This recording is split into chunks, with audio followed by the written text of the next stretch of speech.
వి gold trusted gold buyers తాకట్టులో ఉన్న బంగారాన్ని విడిపించి ఈ రోజు ఉన్న మార్కెట్ ధరకే కొనబడును. మరిన్ని వివరాలకు సంప్రదించండి 77107720.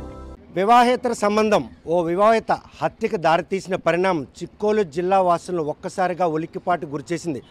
ఆదివారం రాత్రి 8 గంటల సమయంలో అఫీషియల్ కాలనీ అంటే శ్రీకాకుళంలో ఖరీదైనటువంటి వ్యక్తులు నివసించే ఈ ప్రదేశంలో ఉన్నటువంటి ఈ అపార్ట్మెంట్లో ఓ వివాహిత హత్యకు గురైందన్న విషయం తెలిసిన పోలీసులు హుటాహుటిని 8:30 టైంకి చేరుకునేసరికి అక్కడ బాత్రూంలో నిర్జీవంగా పడి ఉన్నటువంటి ఆమె దగ్గరున్నటువంటి సాక్ష్యాధారాల ఆధారంగా నిందితులను పట్టుకునేందుకు ప్రస్తుతం మాత్రం బృందాలన్నీ కూడాను రంగంలో దిగాయి.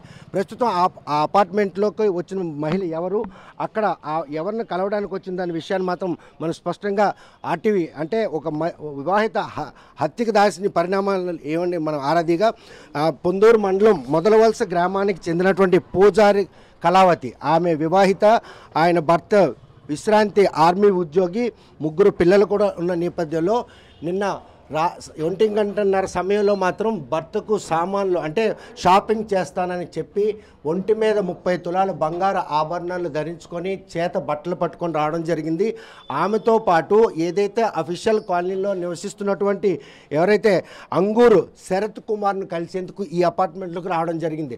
వస్తున్న క్రమంలో ఆమె తెచ్చుకున్నటువంటి ఏదైతే స్కూటీ ఉందో AP 39BN 8608 ఈ వాహనాన్ని మాత్రం సమీపంలో ఉన్నటువంటి చైతన్య కాలేజ్ దగ్గర పార్కింగ్ చేసి అక్కడి నుండి నడుచుకుంటూ వచ్చి రావడం జరిగింది. ప్రస్తుతం మాత్రం ఆమె ఏ ఇంట్లోకి శరత్ని కలవడానికి వచ్చిందో ఆ కలిసినటువంటి ఇంటికి మనం చేరుకున్నాం. చూస్తే కనుక ఇల్లంతా కూడాను చిందరబిందరగా పడి ఉంది. ఇక్కడికి శరత్ను కలిసేందుకు వచ్చినటువంటి కళావతి మాత్రం ఆయన కలిసిన తర్వాత పెనుగులాట జరిగిందన్నటువంటి పరిణామాలు కూడా ఇక్కడ స్పష్టంగా కనిపిస్తున్నాయి. స్పాట్లో చూస్తే కనుక ఇదంతా కూడాను ఒకరిద్దరితో జరిగిన పెనుగులాటలాగా లేదు. చూస్తే కనుక చాలామంది పెనుగులాటలో పాల్గొన్నారు కనిపిస్తుంది. ప్రస్తుతం మాత్రం ఆమెని ఇక్కడ హతమార్చి ఈ బాత్రూంలో ఇక్కడ మృతదేహాన్ని పడేయడం జరిగింది. ఈ పరిణామాలన్నీ కూడాను పరిగణనలు తీసుకున్న పోలీసులు మాత్రం క్షేత్రస్థాయిలో ఇటు డాగ్ స్క్వాడ్ అదేవిధంగా ఈ స్క్వాడ్తో కూడాను పరీక్షలు నిర్వహిస్తున్నారు. క్లూస్ టీం కూడా చేరుకోవడం జరిగింది. ఎవరైతే వివాహిత ఉందో ఆ వివాహిత ఇక్కడికి రావడాన్ని మాత్రం తెలుసుకున్న పోలీసులు ఈ విషయంపై మాత్రం లోతుగా దర్యాప్తు చేస్తున్నారు. శరత్ కుమార్ ఎవరు అన్న విషయాన్ని కూడాను పోలీసులు ప్రస్తుతం ఆరా తీస్తున్నారు. చూస్తే ఈ పరిణామాలన్నీ కూడాను ప్రస్తుతం ఇక్కడ వివాహేతర సంబంధమే ఆమె హత్యకు కారణం అన్న కోణంలో పోలీసులు మాత్రం దర్యాప్తు చేస్తున్నారు. ఈ దర్యాప్తులో విస్మయం చెందే వాస్తవాలు కూడా బయటకు వచ్చే పరిస్థితి మాత్రం మనకు స్పష్టంగా కనిపిస్తుంది. ఆమె ఇంటి దగ్గర నుండి 1 గంటన్నర సమయంలో స్కూటీపై రావడం జరిగింది. వచ్చిన ఈ తరుణంలోనే ఆమె మాత్రం ఈ శరత్ను కలవడం జరిగింది. ఈ కలిసిన ఈ తరుణంలో ఈ గదికి రావడం జరిగింది. అఫీషియల్ కాలనీ ఇక్కడంతా కూడాను ఆఫీసర్స్ చాలామంది నివసిస్తుంటారు. నిర్భయంగా సెక్యూరిటీ ప్రదేశం అని కూడా అందరూ భావిస్తుంటారు. అటువంటి పరిస్థితుల్లో అసలు ఏం జరిగింది, ఈ సమాచారం మీకు ఎలాగొచ్చింది? ఈ కళావతి హస్బెండ్ తన భార్య కనిపించట్లేదని వెతుకుతూ ఉండగా అక్కడ స్కూటీ కనిపించింది. ఆ స్కూటీని చూసుకుంటూ ఇక్కడ దగ్గరలో ఉన్న CC ఫుటేజ్ని వెరిఫై చేస్తే ఆ అమ్మాయి వాళ్ళ భార్య ఈ మేడ మీదకి వస్తున్నట్టుగా CC ఫుటేజ్ రావడంతో ఆయన వచ్చి వెరిఫై చేసుకున్న తర్వాత దాని గురించి ఈ రూమ్లన్నీ కూడా చెక్ చేయడం, ఆమె శవం ఇక్కడ రూమ్లో ఉండడం ఇదంతా గమనించి పోలీసు వారికి సమాచారం ఇచ్చారు. సమాచారం ఇచ్చిన వెంటనే పోలీసు వారు మా 2 టౌన్ CI గారు ఈశ్వరరావు CI గారు వెంటనే స్పందించడం, దాని మీద వెంటనే ఇక్కడ సీన్ విజిట్ చేయడం అన్నీ కూడా జరిగినాయి. వెంటనే మా SP గారు ఇచ్చిన సూచనల మేరకు ఇమీడియట్గా క్లూస్ టీమ్ సహాయంతో సైంటిఫిక్ ఇన్వెస్టిగేషన్ అంతా కూడా చేయడం, అసలు ఈ రూమ్ ఎవరిది, ఈ రూమ్కి ఉన్న అతను వ్యక్తికి ఆమెకి ఏం సంబంధం ఉంది, దీని మీద మేము పూర్తి స్థాయిలో దర్యాప్తు చేస్తున్నాం. ప్రజెంట్ కేసు అయితే నమోదు చేయబడి ఉంది. దీనికి కావాల్సిన సమాచారాన్ని దర్యాప్తులో ఉంది కాబట్టి దర్యాప్తు అనంతరం తప్పకుండా మీకు పూర్తి సమాచారం తెలియదు. మృతురాలు కళావతి ప్రాపర్ ఊరు టౌన్ ఇది అఫీషియల్స్ నెలకొన్నటువంటి నివాసం ఉంటుంది. ఆమె ఇక్కడ మొదలవలస అనేటువంటి గ్రామం ఆమెది, కాకపోతే ఇక్కడే ఆమె ఉండడం అనేది జరుగుతుంది.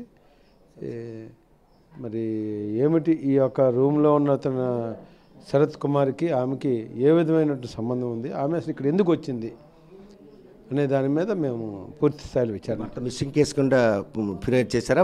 భార్య కనబడడం లేదన్నట్టు కంప్లైంట్? ఇంకా కంప్లైంట్ అయితే ఏం లేదండి.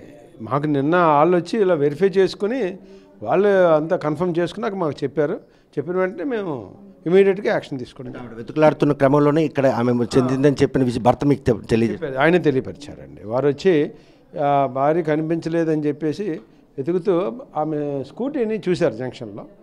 ఆ స్కూటీని చూసిన తర్వాత ఆయన కొంచెం తెలివిగానే ఇక్కడ సీసీ కెమెరాలు చాలా ఉన్నాయి కాబట్టి అవి చూద్దామని చెప్పి చూస్తే ఆమె ఈ మెట్లు ఎక్కడం కనిపించింది. సో ఆయనకు ఒక క్లూ వచ్చింది. దాన్ని బేస్ చేసుకుని వాళ్ళు వచ్చి ఇక్కడ వెరిఫై చేశారు. చేసిన వెంటనే ఇక్కడ ఉన్నట్టుగా కన్ఫర్మ్ అయిపోయిన వెంటనే మాకు సమాచారం ఇచ్చారు. ఇమీడియట్గా రావడం, దాని మీద పూర్తి స్థాయిలో దర్యాప్తు చేయడం, అనుమానితులను కస్టడీలో తీసుకుని విచారణ అనేది చేస్తున్నాం. పూర్తి స్థాయి విచారణ అయినాక మీరు పూర్తి వివరాలు తెలియపరుస్తారు. ప్రాథమిక దర్యాప్తులో ఇల్లీగల్ ఎఫ్ఐఆర్ ఏమైనా కనిపిస్తుంది అయితే ఉంది అని కొంతవరకు సమాచారం వచ్చింది. అది పూర్తి స్థాయిలో కన్ఫర్మ్ అవ్వకుండా మనం అలా చెప్పడం అనేది ధర్మం కాదు. ప్రస్తుతం మాత్రం కళావతి విషయంలో మాత్రం పూర్తి స్థాయిలో ఆమెకి వివాహేతర సంబంధం కారణంగానే అఫీషియల్ కాలనీలో ఉంటున్నటువంటి షరతును కలవడానికి వచ్చిందనే విషయాన్ని మాత్రం పోలీసులు స్పష్టం చేస్తున్నారు. భర్త భార్య ఇంటికి రాకపోవడంతో వెతుకుతున్న క్రమంలో అఫీషియల్ కాలనీలో చైతన్య కాలేజీ దగ్గర పార్కింగ్లో ఉన్న భార్య తాలూకా వాహనాన్ని మాత్రం గమనించడం జరిగింది. ఆ వాహనాన్ని ఆధారంగా ఆమె మాత్రం పూర్తిస్థాయిలో ఎవరైతే నిందితుడు నివసించుతున్నటువంటి రూమ్ ఉందో ఆ రూమ్లో మాత్రం ఉన్నటువంటి ప్రతి అంశాన్ని కూడా పోలీసులు పరిశీలిస్తున్నారు. అసలు కళావతికి షరతుకున్నటువంటి సంబంధం ఏంటి అన్న విషయాన్ని కూడా ఆరా తీస్తున్నారు.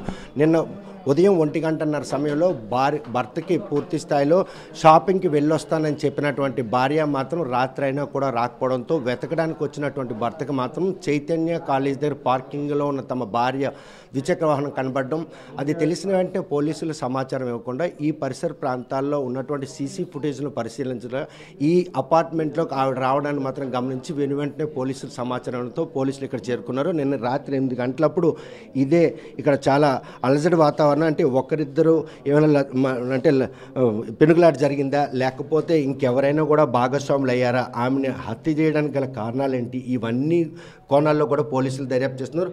శరత్కి కళావతికి ఉన్నటువంటి సంబంధం ఏంటి అన్న విషయాన్ని కూడా ఆరాధిస్తున్నారు.